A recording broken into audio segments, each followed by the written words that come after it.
Shut up, just shut up. क्या बदतमीजी की है मैंने तुम्हारे साथ, बोलो। किस किया है तुमने मुझे, मेरी मर्जी के खिलाफ मेरे अकेलेपन का फायदा उठाया है, जबरदस्ती मेरे कमरे में आने की कोशिश करते हो, जो कि गलत है। निक, तुम्हारे दिमाग में क्या चल रहा है मुझे नहीं पता, लेकिन जो भी चल रहा है उसे यही रोक दो। निक, यह गलत है। हम अंडर एज हैं और तुम इस तरह किसी भी लड़की का फायदा नहीं उठा सकते, बिना किसी इमोशन, बिना किसी फीलिंग के। कहते हुए गौरी एक झटके में निक को गुस्से से खुद से दूर धक्का देती है और उस पर चिल्लाते हुए बोली, देखो निक, मुझे नहीं पता तुम अचानक यह सब क्यों कर रहे हो, लेकिन अगर तुम मुझे कोई भी ऐसी वैसी लड़की समझ रहे हो और तुम्हें लगता है कि तुम मेरा फायदा उठा सकते हो, तो तुम गलत हो। मैं अब चुप नहीं रहूंगी।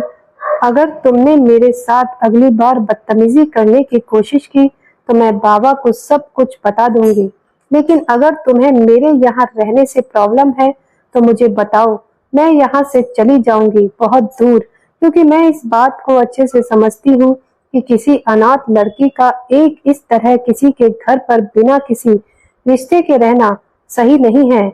और क्योंकि मैं तुम्हारी फैमिली के एहसान तले दबी हूँ, इसका मतलब यह बिल्कुल भी नहीं है कि तुम मेरी खामोशी का इस तरह फायदा उठाओगे, समझे तुम। कहते हुए गौरी फूट फूट कर रोने लगी और उसकी बातों को सुनकर निक को उस पर बहुत गुस्सा आ रहा था। उसके हाथों की मुट्ठियां कस गई थी। वह अपनी नीली आंखों से गौरी को घूर रहा था। वह अब तक उसकी बातों को सुन रहा था, लेकिन गौरी ने जैसे ही यहाँ से जाने की बात कही, न जाने क्यों उसका पारा हाई हो गया और वह एक झटके में गौरी के करीब आकर उसकी कमर में हाथ डालकर अपने करीब करता है और उसकी आंखों में आंखें डालकर दांत पीसकर बोला, क्या कहा, तुम यहाँ से जाओगी? तुम्हारी हिम्मत कैसे हुई? तुम यहाँ से कहीं नहीं जा सकती, समझी तुम। यहाँ आई हो अपनी मर्जी से, लेकिन अब तुम्हारे यहाँ से जाने के सभी रास्ते बंद हो चुके हैं। गौरी, एक बात कान खोलकर सुन लो, तुम यह बच्चों की तरह बार बार मुझे डैड और क्रिश ब्रो की धमकी देना बंद कर दो, क्योंकि अगर तुमने ऐसा करने की कोशिश भी की तो मुझसे बुरा कोई नहीं होगा। और जहां तक बात है मेरा तुम्हारे करीब आने की, तो वह सब अचानक हो गया। मैं उस वक्त अपने होश में नहीं था, लेकिन ऐसा भी नहीं है कि मुझे ऐसा करने का पछतावा हो रहा है। हाँ, यह सच है कि मैं पहले इस बात को क्लियर करना चाहता था, लेकिन अब मैं इस बात को भी एक्सेप्ट करता हूँ कि अब तुम सिर्फ और सिर्फ मेरी हो। हाँ, भले ही हम दोनों अभी अंडर एज हैं, लेकिन शायद तुम्हें यह नहीं पता कि अब हम लोग 16 प्लस हो चुके हैं। बच्ची नहीं हो तुम। 16 प्लस लोगों के बीच यह सब नॉर्मल है। इस बात को ज्यादा हवा देने की जरूरत नहीं है। अब तुम बड़ी हो गई हो। हर बात पर बाबा बाबा करने का बचपना छोड़ दो, वरना उस दिन कॉरिडोर में मैंने तुम्हें किस किया था बिना किसी इंटेंशन। लेकिन अगर तुमने इस बार मेरी बात नहीं मानी तो मैं सब कुछ जानबूझकर करूंगा और तुम मुझे रोक भी नहीं पाओगी, समझी तुम।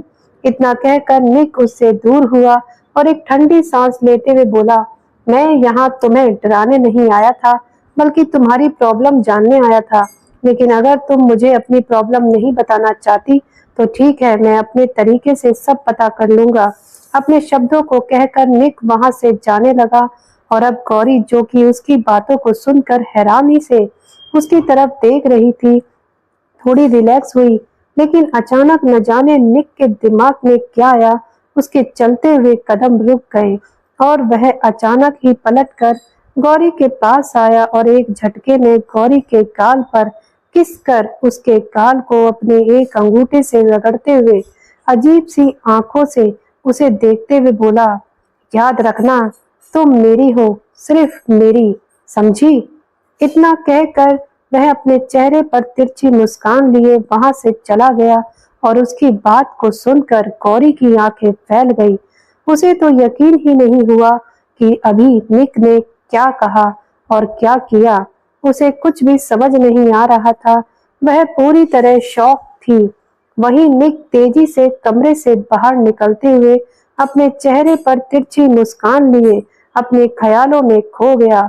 उस दिन कॉरिडोर में जब क्रिश आशी को फोर्सली किस कर रहा था और गौरी की नजर उन दोनों पर गई, इससे पहले कि वह अपने मुंह से कोई आवाज निकालती, अचानक ही निक ने उसे कॉर्नर में खींच लिया था और उसे दीवार के अगेन पुश कर दिया था, जिसके कारण गलती से अचानक ही निक के हाथ गौरी के बदन पर चले गए थे। इस घटना से गौरी पूरी तरह शॉक हो गई थी और कहीं ना कहीं निक भी पूरी तरह हैरान था, क्योंकि वह भी इस चीज के लिए तैयार नहीं था। लेकिन इससे पहले कि निक गौरी को कुछ एक्सप्लेन करता, उन दोनों का चेहरा एक दूसरे के इतने करीब था कि गौरी को उस पर गुस्सा आने लगा। वह निक को गलत समझकर अचानक ही उसे खुद से दूर धक्का देकर खींचकर एक थप्पड़ मारती है, जिसके लिए निक बिल्कुल भी रेडी नहीं था। वह अचानक ही गुस्से से आग बबूला हो गया था और इससे पहले कि गौरी उस पर चिल्लाती, निक ने गुस्से में जाकर उसके होठों पर होठ रखकर उसे किस करना शुरू कर दिया था, जिसके बाद गौरी पूरी तरह हैरान थी। और जब थोड़ी देर बाद निक को होश आया, उसने गौरी को अपने हाथों से आजाद किया। वह जैसे ही उसे कुछ एक्सप्लेन करने वाला था, तभी गौरी गुस्से में उसे खुद से दूर धक्का देकर एक बार फिर रोते हुए वहां से भागी।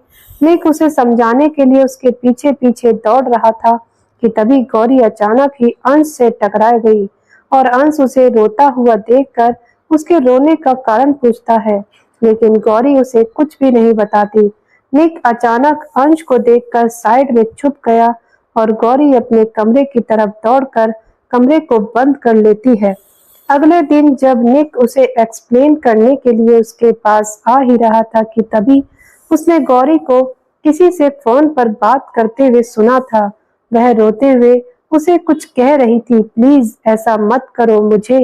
निक ने बस इन्हीं शब्दों को सुना था कि तभी गौरी की नजर सामने खड़े निक पर चली गई और गौरी ने तुरंत ही कॉल डिस्कनेक्ट कर दिया।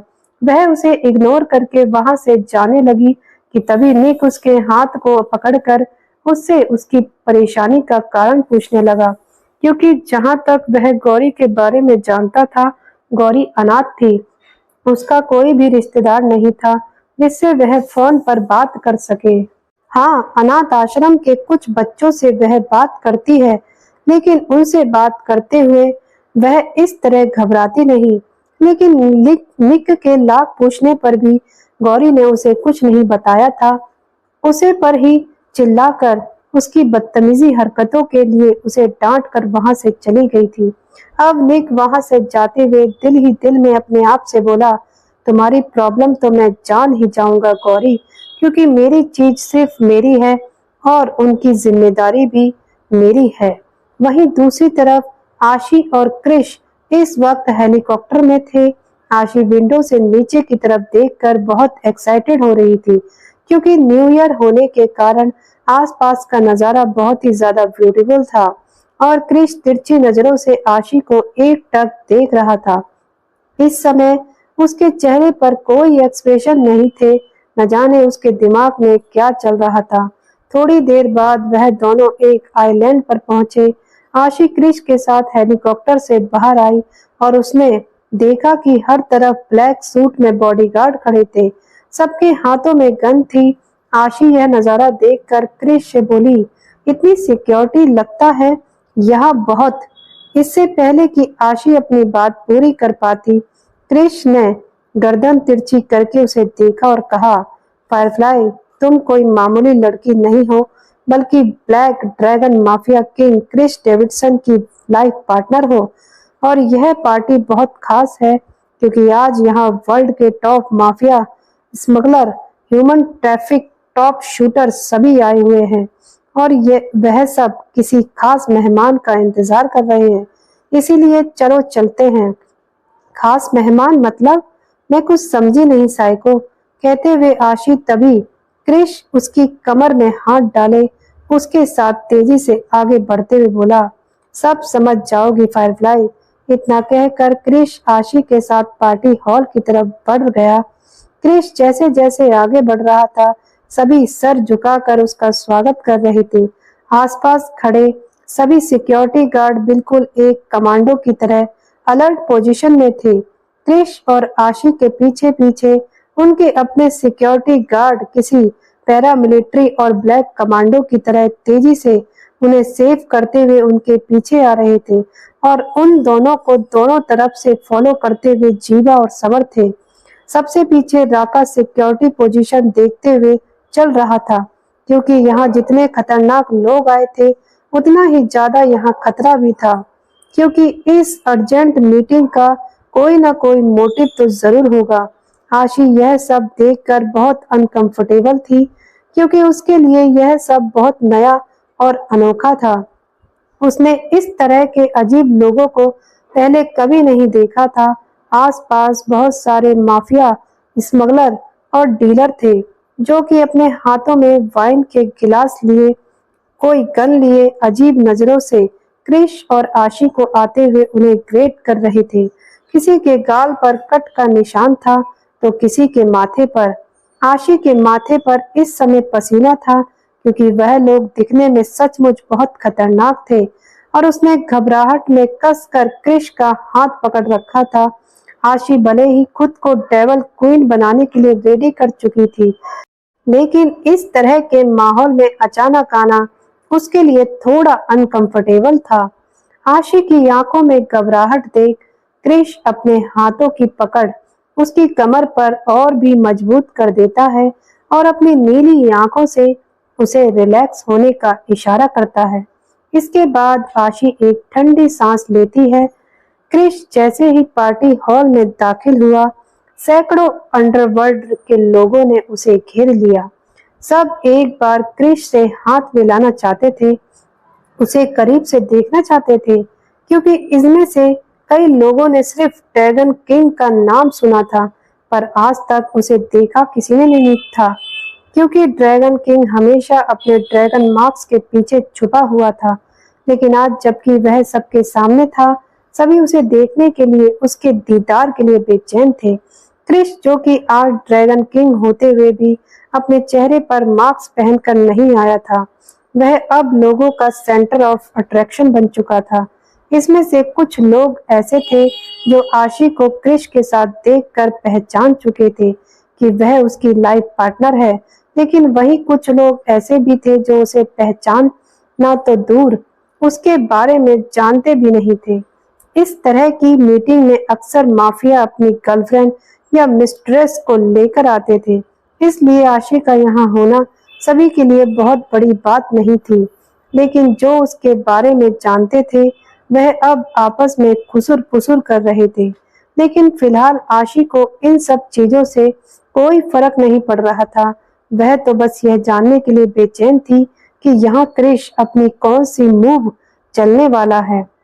वह दोनों जैसे ही पार्टी के अंदर दाखिल होते हैं, अचानक ही उनकी नजर स्टेज की तरफ गई, जहां विवान खन्ना अपने चेहरे पर झूठी मुस्कान लिए अपने हाथों में माइक पकड़े, एक हाथ में वाइन का गिलास, चेहरे पर दुनिया भर का एटीट्यूड, ब्लैक 5 पीस सूट में पार्टी हॉल में खड़े सभी लोगों की तरफ देखते हुए अनाउंस कर रहा था, थैंक यू एवरीवन, कि मेरे सिर्फ एक बार कहने पर ही आप लोगों ने अपने इम्पोर्टेंट काम को साइड करके मुझे यहाँ ज्वाइन किया।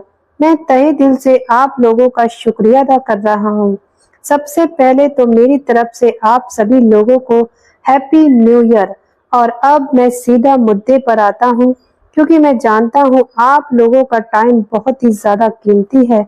जैसा कि आप लोगों को पता है, मैं काफी लंबे वक्त से आप लोगों के बीच आप लोगों का माफिया किंग हूँ, और अब बहुत जल्द, ठीक आज से 15 दिन बाद होने वाले राष्ट्रपति चुनाव में मैं अपने आप को रिप्रेजेंट कर रहा हूँ अमेरिका की तरफ से।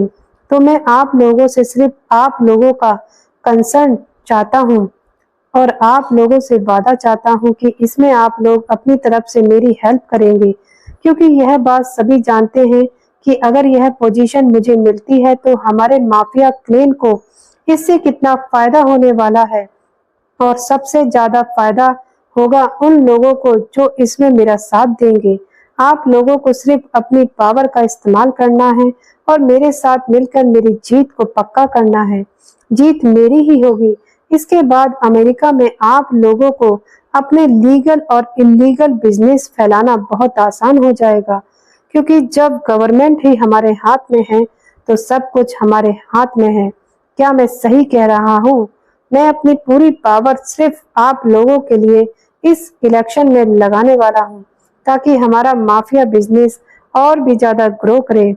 और मुझे लगता है आप लोग भी यही चाहते होंगे। अगर यह सच अगर यह सच है तो बताइए, मेरी इस लड़ाई में कौन कौन मेरे साथ है? कहते हुए विवान खन्ना मुस्कुराकर सभी की तरफ देख रहा था और उसकी बातों को सुनकर कई लोग ताली बजाने लगे और उसके साथ देने के लिए जैसे ही अपना मुंह खोलने वाले थे कि तभी विरासत से तय नहीं होंगे रियासत के फैसले, उड़ान तय करेगी आसमान, किसका है माफिया किंग। और इन शब्दों को सुनते ही अचानक विवान खन्ना की नजर सामने खड़े इंसान पर गई, जिसे देखकर ही उसकी आंखें हैरानी से बड़ी हो गईं और हाथों की मुट्ठियां कस गईं। उसके चेहरे के एक्सप्रेशन काफी ज्यादा डार्क हो चुके थे। तुम्हारी हिम्मत कैसे हुई यहाँ आने की? कहते हुए वह अचानक ही गुस्से से चीख पड़ा। उसका चेहरा गुस्से से तमतमाने लगा था, लेकिन उसकी बात को सुनकर सामने खड़े शख्स के चेहरे पर एटीट्यूड स्माइल और भी ज्यादा गहरी हो गई। और तभी सभी लोगों ने हैरानी से पलटकर पीछे की तरफ देखा। अपने सामने ड्रैगन किंग को देखकर सभी के चेहरे के एक्सप्रेशन सीरियस हो चुके थे। उनकी आंखें फैल चुकी थी। Dragon king! सभी के चेहरे पर हैरानी भरे एक्सप्रेशन देखकर क्रिश बड़े ही एटीट्यूड के साथ यूं ही आशी की कमर में हाथ डाले धीरे धीरे चलते हुए स्टेज पर विवान खन्ना की बगल में आकर खड़ा हो गया और अपनी गर्दन काफी अजीब तरीके से टेढ़ी कर एक आईब्रो उठाकर विवान खन्ना से बोला, क्या हुआ माफिया किंग? मुझे देखकर तुम खुश नहीं हुए? क्या मेरा यहाँ आना तुम्हारे लिए इतना अनएक्सेप्टेड था? माय गॉड, मैंने कहीं तुम्हें सरप्राइज तो नहीं दे दिया? कहकर क्रिश के चेहरे पर डेविल स्माइल थी, जिसे देखकर विवान का खून खौल रहा था। वह गुस्से से अपने हाथों की मुट्ठियां कसते हुए दांत पीस कर बोला, अब नहीं ड्रैगन किंग, अब नहीं। तुम बहुत गलत इंसान से पंगे ले रहे हो। मैं कह रहा हूँ कि तुम यहीं रुक जाओ, वरना तुम नहीं जानते मैं तुम्हारा क्या हाल करूंगा। और यह सुनकर क्रिश अपने चेहरे की डेविल स्माइल और भी ज्यादा गहरी करते हुए बोला, माफिया किंग, धमकियों से चूहे डरते हैं, ड्रैगन नहीं। वह तो बस जलाते हैं अपने सामने खड़े लोगों को भी और दुश्मनों को भी, और तुम्हें जलाकर खाक करना ही मेरा मकसद है।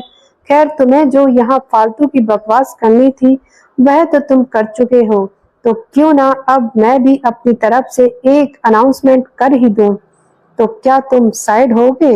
इतना कहकर क्रिश विवान खन्ना को पूरी तरह इग्नोर करके स्टेज पर ही सभी की तरफ अपनी ठंडी निगाहें दौड़ाता है, जिसे देखकर अब सभी माफियाओं की नजर सिर्फ क्रिश पर ही टिकी हुई थी।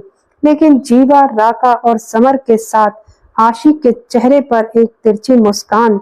वह एक स्टाइलिश लेडी की तरह क्रिश के साथ चिपकी हुई थी और अब क्रिश ने बस अपना हाथ उठाया और अपने खास आदमी जीवा और राका को कुछ इशारा किया। जीवा, जिससे पहले की सब कुछ अरेंज किया था, वह क्रिश का इशारा पाकर जल्दी से क्रिश के पास आया और उसके हाथों में एक माइक थमा दिया। क्रिश के चेहरे पर यूं ही एटीट्यूड लिए माइक को अपने हाथों में लेकर सभी की तरफ अपनी ठंडी निगाहों को दौड़ाते हुए जैसे ही अपनी हैवी वॉइस में बोला, हेलो एवरीवन। पूरे हॉल में सन्नाटा छा गया। सभी के कान खड़े हो चुके थे और आंखें क्रिश पर ही टिकी हुई थी।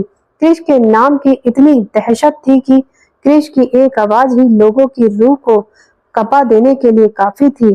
फिर क्रिश यानी ड्रैगन किंग ने आगे कहा, मैं जानता हूँ आप लोग यहाँ माफिया किंग विवान खन्ना के स्पेशल बुलाने पर आए हैं और इसका मकसद भी मेरे साथ साथ आप सभी लोग जानते हैं। माफिया किंग जो कहना था वह कह चुके, लेकिन अब मैं कहूंगा और आप लोग सुनेंगे।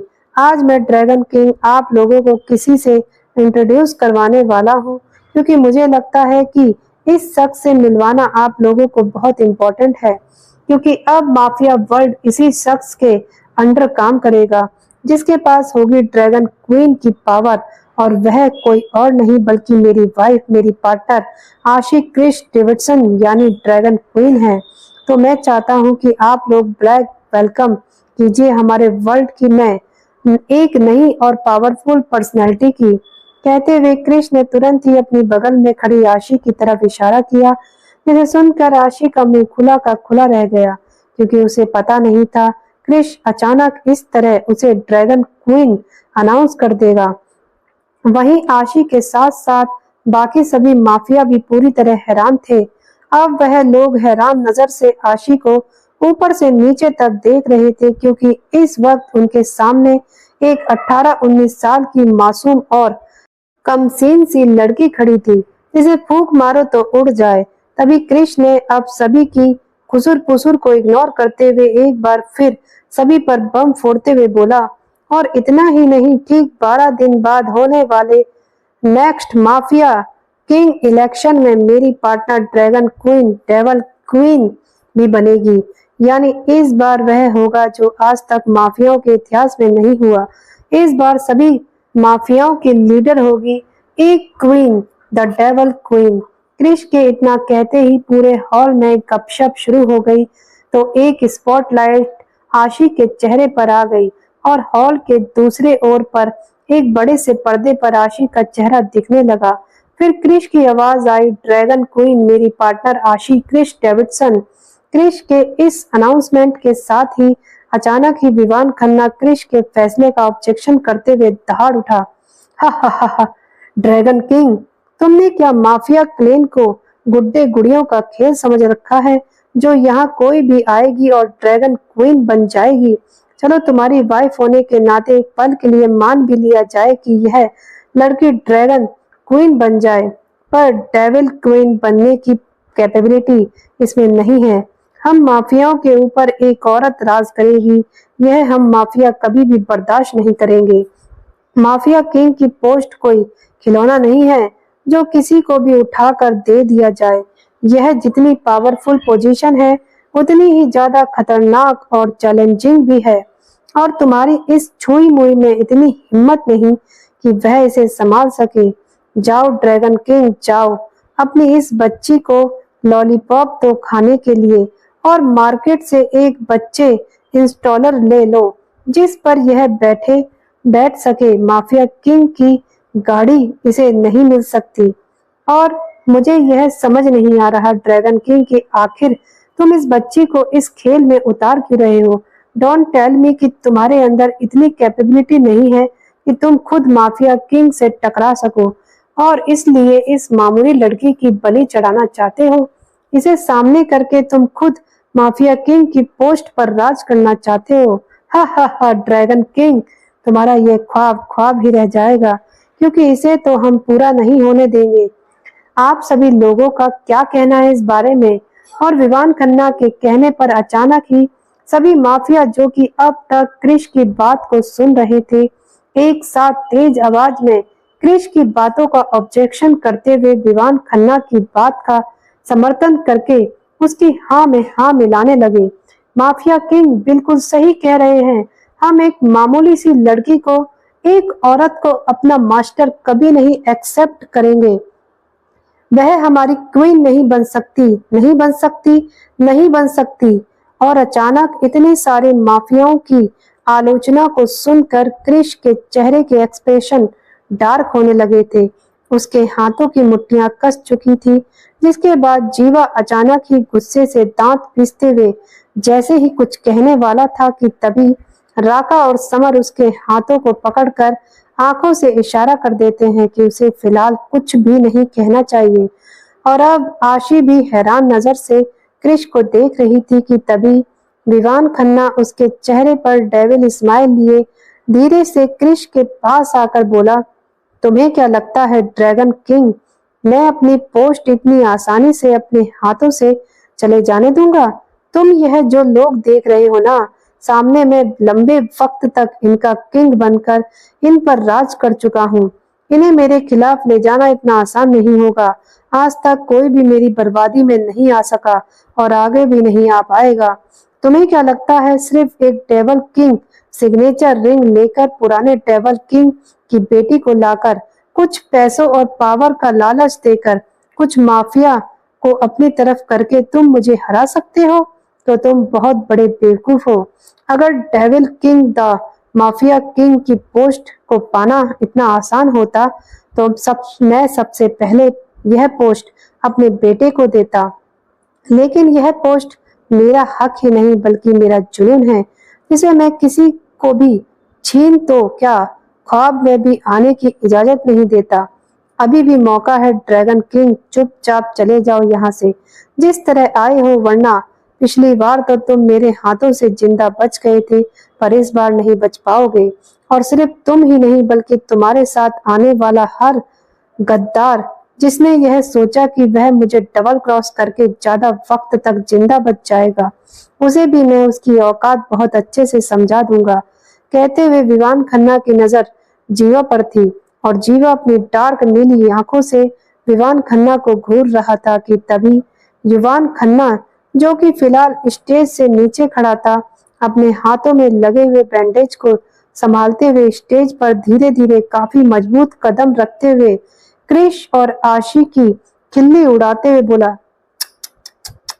क्या हुआ ड्रैगन किंग? तुम्हारे चेहरे के एक्सप्रेशन इस तरह क्यों हो गए हैं? जैसे काटो तो खून नहीं। रियल माफिया किंग के हाथों से इतनी बड़ी मात तुम्हें बर्दाश्त नहीं हो रही क्या? कोई बात नहीं, इसमें तुम्हारी गलती नहीं है। मेरे डैड है ही ऐसे, उन्हें हराना बिल्कुल भी पॉसिबल नहीं है और उन्हें हराने का ख्वाब देखने वाला हर इंसान इसी तरह मात खाएगा। मैंने सही कहा ना डैड? बिल्कुल माय प्रिंस। मेरे दुश्मनों को मुझसे टकराने से पहले इस बात को समझ लेना चाहिए था कि वह जिससे टकराने जा रहे हैं वह कोई मिट्टी का टुकड़ा नहीं बल्कि चट्टान है, जिससे टकराने वाला चूर चूर हो जाता है। सालों पहले इस लड़की का बाप real mafia king black devil भी मेरा कुछ नहीं बिगाड़ पाया था और आज तुम भी मेरा कुछ नहीं बिगाड़ पाओगे, क्योंकि तुम तो उसके सामने बच्चे हो। वैसे मैंने सुना था कि वह तुम्हारा गुरु था। तुमने जो यह काली दुनिया के रूल्स सीखे हैं उसी की बदौलत है। तो जरा सोचो, जब तुम्हारा गुरु मेरा कुछ नहीं बिगाड़ पाया तो तुम क्या बिगाड़ लोगे? जाओ बच्चे जाओ, माफिया किंग से टकराना तुम्हारे बस की बात नहीं है। ड्रैगन किंग और उनके साथ आई इस छोटी बच्ची को थोड़ा जूस दो, इनफैक्ट जूस रहने दो बल्कि मिल्क की बोतल ही दे दो, क्योंकि इन लोगों की औकात इससे ज्यादा की नहीं है। कहते हुए विवान खन्ना के चेहरे पर एक खिल्ली उड़ाने वाली मुस्कान थी, जिसे सुनकर अचानक ही युवान खन्ना और आसपास खड़े उसके चमचे भी जोर जोर से हंसने लगे। लेकिन इसके बावजूद क्रिश के चेहरे पर कोई एक्सप्रेशन नहीं थे। उसका चेहरा अभी भी पूरी तरह सर्द था कि तभी सबको हंसता हुआ देखकर क्रिश अपनी नीली आंखें घुमाकर सबकी तरफ देखता है। इसके बाद अचानक ही उस पूरे हॉल में सन्नाटा छा गया। अचानक सभी लोग खामोश हो गए। इसके बाद युवान खन्ना और विवान खन्ना के चेहरे की मुस्कान भी गायब हो गई और अब क्रिश अपने चेहरे पर एटीट्यूड स्माइल लिए विवान खन्ना की तरफ देखते हुए बोला, कुत्ते भौंकते हैं अपना वजूद बनाए रखने के लिए और लोगों की खामोशी हमारी मौजूदगी बयां करती है। और जहां तक बात है तुम्हारे पुराने डेविल किंग की, तो उनकी पोजीशन से हटाने की, तो कहते हुए क्रिश अपनी बगल में खड़ी आशी की तरफ देखता है और अब आशी गुस्से से उबलते हुए दांत पीसकर बोली, धोखे से हासिल की गई जीत को जीत नहीं, चालबाजियां कहते हैं और अक्सर गेम में बच्चे भी अपने बाप को चीटिंग करके हरा देते हैं। लेकिन इसका मतलब यह नहीं है कि वह बाप से भी बड़े बाजीगर हैं। नहीं थी किसी की मजाल जो छेड़े दिलेर को, गर्दिशों में तो घेरे लेते हैं कुत्ते भी शेर को। सालों पहले आपने जिस काली दुनिया के डेविल किंग को खत्म किया था वह भी इस दुनिया में आपका बाप था, जो घायल तो हो सकता है लेकिन खत्म नहीं। आज अपनी आंखें खोल कर देखिए, वह एक बार फिर लौट आया है अपनी दहाड़ के साथ अपने बच्चों के रूप में। और एक बात याद रखना विवान खन्ना, नहीं थी किसी की मजाल जो छेड़े दिले को। गर्दिशों में तो घेर लेते हैं कुत्ते भी शेर को, लेकिन आपको यह याद होना ही चाहिए कि घायल शेर की सांस उसकी दहाड़ से भी ज्यादा खतरनाक होती है। कि तभी अंश भी अपने चेहरे पर एटीट्यूड और आंखों में नफरत लिए एक शेर की तरह अपने कदम विवान खन्ना की तरफ बढ़ाते हुए बोला, और जहां तक बात है पावर की, तो एक बात याद रखो विवान खन्ना, शेर को पंजे, सांप को दांत और किंग को तर्क दिखाने की जरूरत नहीं पड़ती। हवाओं का रुख बताता है कि आग कितनी है। और अब अंश के साथ साथ आशी के शब्दों को सुनकर विवान खन्ना बुरी तरह गुस्से से आग बबूला हो गया। और तभी उसका बेटा युवान खन्ना गुस्से से दहाड़ते हुए अचानक ही अपनी गन निकालकर जीवा के ऊपर पॉइंट करता है। जीवा, तुम्हारी इतनी हिम्मत कि तुम मेरे डैड से I will kill you bustard. और इससे पहले कि युवान खन्ना जीवा पर गन फायरिंग करता, जीवा एक झटके में एक किक मारकर उसके घायल हाथ पर वार करता है, जिसके बाद युवान खन्ना अचानक ही दर्द से तड़पते हुए फ्लोर पर गिर गया, क्योंकि उसके जख्म अभी भी ताजा थे। इसका नकली हाथ, जो कि फिलहाल लकड़ी का बना हुआ था, बिखर कर साइड में गिर गया और अब सभी लोग हैरानी से उसे देखने लगे। विवान खन्ना जैसे ही अपने बेटे को संभालने के लिए आगे बढ़ा, अचानक ही राका और समर उसके ऊपर गन पॉइंट कर देते हैं। स्टॉप इट विवान खन्ना, अगर एक कदम भी बढ़ाया तो अभी तुम्हारे बेटे के साथ साथ तुम्हारा भी बेजा उड़ा देंगे। चाहे तो अभी और इसी वक्त तुम्हें खत्म कर सकते हैं, लेकिन लाइफ में थोड़ा ट्विस्ट तो भी होना चाहिए।